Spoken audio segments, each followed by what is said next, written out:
Hello and नमस्ते सबैजनालाई। हामीले basic concept of Python programming ल्याङ्ग्वेजको इन नेपाली भन्ने सिरिजमा आज हाम्रो डे 9 कन्टिन्यू गर्न जाँदैछौँ। आज हामीले डे 9 मा के सिकिन्छ? पाइथन कलेक्सन्सको नम्बर 2 टपल्स इन पाइथन। हामीले लिस्टको बारेमा अघिल्लो भिडियोमा सिकिसकेका छौँ। आज हामीले टपलको बारेमा जान्न सिक्न बुझ्न जाँदैछौँ।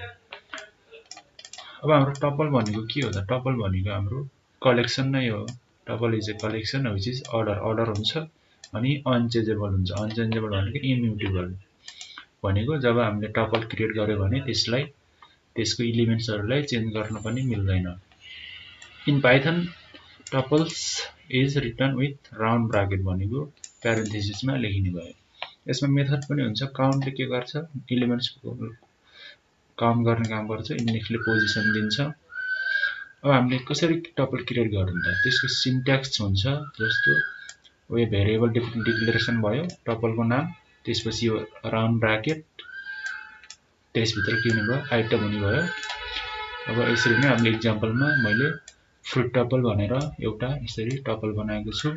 अब यसलाई रन गर्यो भने हामीलाई के दिन्छ? एउटा टपल दिन्छ। यसरी हामीलाई यसरी टपल दिएको छ। अब हामीले टपलको आइटमहरू एक्सेस गर्न पनि सक्छौँ। त्यो भनेको सिमिलर लिस्टमा जस्तै तरिकाले गर्न सक्छौँ।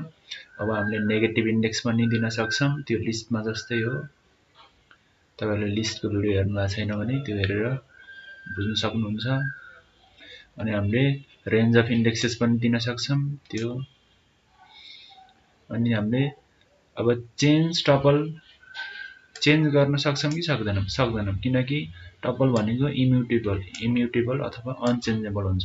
त्यसैले हामीले टपलको भ्यालुलाई चेन्ज गर्न सक्दैनौँ, अदरवाइज एरर आउँछ। अब हामीले लुप फर लुप लगाउन सक्छौँ टपललाई। अब जस्तै इक्जाम्पलमा हेरौँ, एउटा नेम भन्ने टपल छ।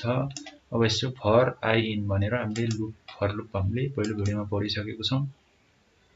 फर लुपले हामीलाई के भन्छ? इटरेट गर्न हेल्प गर्छ। अब यसरी हामीले आइटमलाई चेक गर्न सक्छौँ। त्यो भनेको हाम्रो लिस्टमा जस्तै गरेर रिमुभ भनेको हामीले रिमुभ गर्न सक्दैनौँ टपलको आइटमलाई। अनि त्यसपछि हामीले टपलमा आइटमलाई एड गर्न पनि सक्दैनौँ किनकि यो अनचेन्जेबल हुने भएकोले। अब टपललाई जोइन कसरी गर्ने?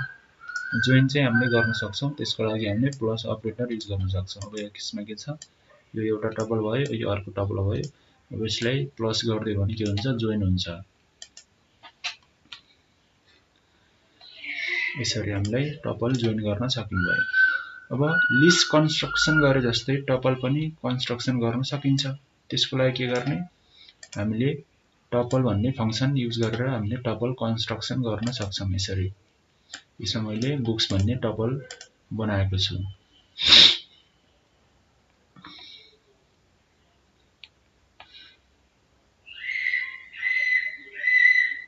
यसमा बुक्स मैले अब स्पेलिङ मिस्टेक गरेर एरर आएको छ।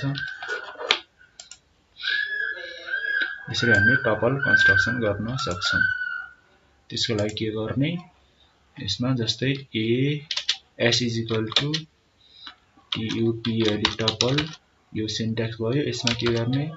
यसमा 1 2 3 4 यस्तो गरेर यस्तो तरिकाले हामीले टपल कन्स्ट्रक्सन गर्न सक्छौँ।